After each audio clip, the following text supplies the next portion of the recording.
I'd really not seen that type of strength in some of these mainstream films. The kind of religiosity, the kind of almost fetishizing of a certain type of masculine strength in women seems to be all the rage.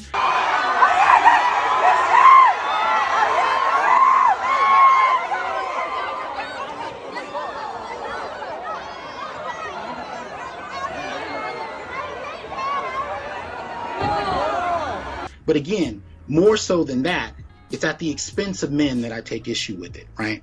It always has to start with the domination of men. So in Terminator Dark Fate, the first time you see one of the major new characters, white woman character who plays this kind of enhanced person, first time you see her, she's beating up 5 or 6 cops, male cops, right? And this is the demonstration of her strength. Much like in the live action Wonder Woman film where she walks into a bar and beats up a bunch of soldiers. So this dynamic of dominating men is part of the culture. This is Dr. Hasan Johnson some 6 years ago speaking of the modern Hollywood tendency to write women that have the strength of men, and he compared it to the strength of his late wife who was going to the hospital while going through treatment before she eventually succumbed to her illness. But her strength was a soft feminine strength of when he spoke of losing his daughter when she was an infant, her being at the hospital and consoling other people, even as the mother. That's a feminine strength that Dr. Hasan Johnson is talking about missing from feminine characters or women characters in Hollywood these days. Instead, there's this kind of throwing all of the roles or the masculine, feminine tendencies in the air and just saying, hey, women are men now and men are whatever we don't want women to be. How do you deal with being the only? And how do you navigate things like microaggression and discrimination? Because that also takes a toll on our mental health.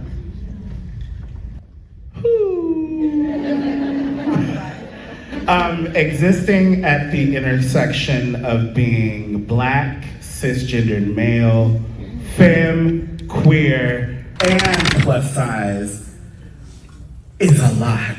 And the one thing that has guided me through that entire time is that I need to be here for a purpose because I never saw it for myself.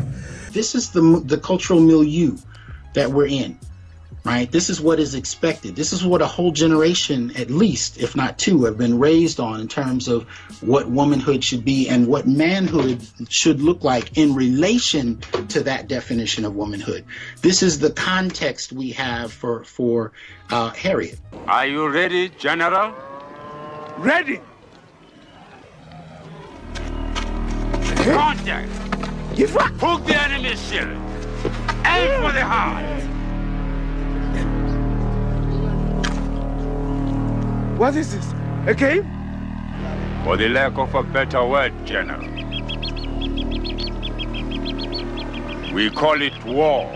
Cynthia Erivo herself, the actress who plays Harriet, having a history herself as a Nigerian of having some very problematic statements made toward African Americans. I'm originally from Mbise, Owerri State, and I was born and bred in London, but it feels like I've never really let that dilute the fact that I love being Nigerian. I felt like we had a real equal balance of what it was to be an African woman and what it was to be an English woman together in London. It's a very different thing if you're in a position to play a major historical figure on a stage like what we see happening in mainstream film.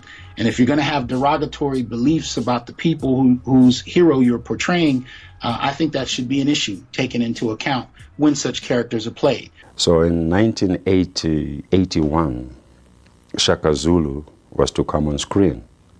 And 4,000 guys were auditioned just for the lead part, Shaka. I wasn't interested because I was so glued to my sport. I thought acting was a soft thing, having never done it before. Well, from those 4,000 guys, I was the last one and I was the chosen one. You can see by the look on Henry Cele's face that he gets a distinct sense of pride in that he was the representation of Shakazulu, that anyone that picks up the 1981 movie, I believe, of Shakazulu, they're going to see his representation of him, and he's extremely proud of that. And the idea that you would not go to someone that's a Zulu or descendant of the Zulus to represent Shakazulu of all people is laughable at best, and it may even get a violent response at worst. And he speaks to the fact that he's extremely proud of the fact that he was the one chosen to represent this mythical figure in his people's eyes. Did you feel excited about the character, about the personality? You could perhaps mention you yourself are Zulu, of course. So you already had a particular image of Shaka. I am a Zulu, all right, and Shaka's history is passed from generation to generation, apart from going to school and learning, reading about it in the books. But we, as we grew up with it, we knew exactly what Shaka was, and he was the leader, he was the builder of the black nation, and it went on and on. So when I was chosen to portray the part, having never acted before, as I told you, it was a challenge. I said, Henry, how are you going to handle this one? Because it's you against the whole world. If you do it very well, it will be good for South Africa. If you do it very well again, it will be good for the whole world to know that you black people have history. Now imagine for a moment if someone had gone to America and gotten a regular American actor that had been trained to do all kinds of parts, but it was not a Zulu, trying to portray Shakazulu, when here you have an actual Zulu who studied the history and was almost felt like he was unworthy of the part. Do you think that that movie could have sold itself to the South African population? Absolutely not. Today we get to do popular. Can you believe that we're doing popular? It's going to be so great. That joy he wanted to infuse in every frame, so that when you experience the film with all the tears and everything else, you feel the joy in every scene. So I wanted to say that on this behalf. I read that during filming you both got tattoos. Yes. Oh, yes. Many. Can you show us any of them and what the story behind them are? This one is for good. So that when we hold hands, they touch. I want to take a minute or two and give much respect to the man that's made a difference in my world. The heart. So G she has. I have a heart with a G in it. She has a heart with an E in it. On the backs of our On legs. the backs of our legs. I give props to those who deserve it and believe my man is worth it. My man is cool like Harriet and his boys got bass. There is charm in the second part. There is so much exciting stuff. And when it comes home, he's relaxed with cat. Something's bothering her. She's gonna fix something. I know. She's getting the fixing itch. He's in your flat line, just like you do. Yeah, I painted you a painting. That's generous. It was out of love. That's why you liked it. But it's gorgeous. It's not good. You love It is good. Yes, my man said he loves me. Never said he loved me now. We just got each other immediately. Cause 7 to 7, he's got me open like 7 to 11. Closer to you in IMAX, I think. Her big, beautiful green eyes can be even bigger.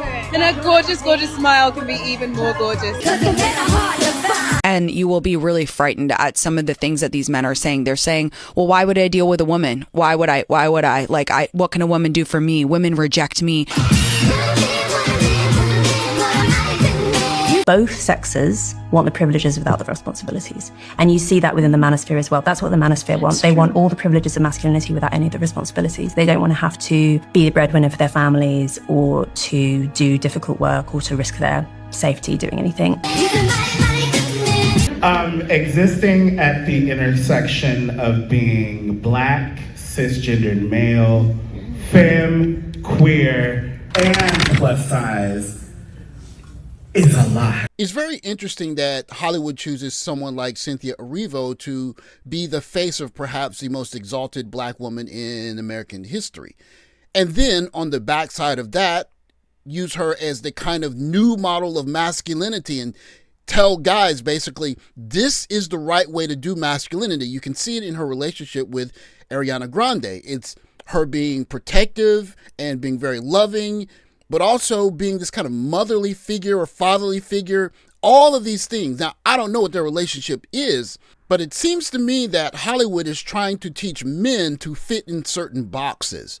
And if you want to fit in boxes of the old model, that's just toxic. And you shouldn't want to fit in the Shakazulu box because, oh, no, we can't have that. We've lost the process of courting. Yes. And courting is like a century-old practice. Men 100%. have always, even when women weren't autonomous human beings and we were like practically owned by men, men right. still courted women. Still so happen. it's like crazy that we live in a time now where women are so autonomous and we have so many choices in how we want to like live our lives, that this is the time when men are like, we should stop courting women. For the women wondering why men stop courting now that women are more autonomous than ever before, in 1993, women that looked like this were singing about how good their man was and how they felt lucky to have a man like him. And that's gone now. 30 years later, we're looking back and wondering, how did we have songs on the radio that weren't straight up and down hating men? And a Hollywood machine that's telling men to fit in these boxes that men don't want to fit into. And thank goodness we have people like Dr. Hasan Johnson, because he explains it in the most clear way we possibly could understand it. Something that black men have come to understand and white men are now coming to understand. For the sake of it, I'm talking about adequately and accurately addressing what black males are experiencing, what they're articulating, against a tradition of obliviousness, conceptual violence, against an entire tradition that has used black men as a doormat for other groups, for other demographics, to position themselves differently, especially in the eyes of white society. If you can participate in the black male demonization trope, in contrast, you're able to present yourself as pure, as void of the kinds of issues generally associated with blackness, and in many ways, in some ways, whiteness. You're able to position yourself in closer proximity to it by using black men the same way white society does. And I think this is happening. I think this is happening in media. I think this is happening in the academy. I'm seeing people's careers advance doing so in each one of those mediums and more. And so I think in that respect, this is a conversation that people who have relationships with black males across age, class, sexuality, location, you name it, those who have human relationships with black males should be able to speak to the breadth of those relationships, right? Beyond just one or two encounters, and actually be able to talk about the wide breadth of human expression with black men that go beyond comfortable tropes that advance one's career, right? And I think that's one of the things happening. Because even in the analysis of Harriet, what I'm seeing from particular people on Twitter and whatnot is the suggestion that somehow black men being misrepresented need to go ahead and accept it, need to just be quiet about it, right? That it's okay. It's really not that bad. Well, I take issue with that. Not only in the portrayal of good black men solely as good because of their deference to women, but also in that you have this figure who's willing to trade in on his own people for his own sexual gratification with white women. That type of portrayal is absolutely ridiculous. The character Dr. Hasan Johnson is speaking about is the slave catcher that's historically misrepresented because he most likely didn't exist, walking around carrying a piece with him hunting fugitive slaves and trying to sleep with white women. But it was in the movie. So the question becomes, why was it even there? And the answer is, it's this trope or this series of tropes that make black men look a certain way, which not only alienates black men from watching the movies, but makes other people see black men a certain way. And what we're seeing now with this portrayal of Cynthia Erivo is, if you want to portray black maleness, black masculinity, this is the way to do it. But interestingly enough for black men, we've seen this many decades running from The Color Purple on. But it's starting to affect white men, and white men are starting to be shown this is the right way for you to show masculinity.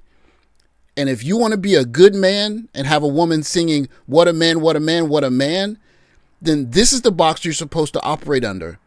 Black men have been here for decades, and the idea that women used to sing "What a Man" to black men 30, 40 years ago isn't strange, it's just forgotten.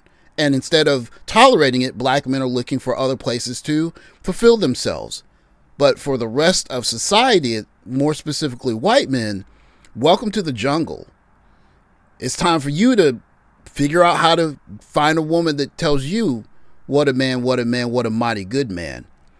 And most likely, you're going to have to deal with Hollywood showing you someone that looks like Cynthia Erivo and saying, act like this or you're toxic. Thanks for watching. Like, subscribe, comment below. I'll catch you next video. Take care, guys.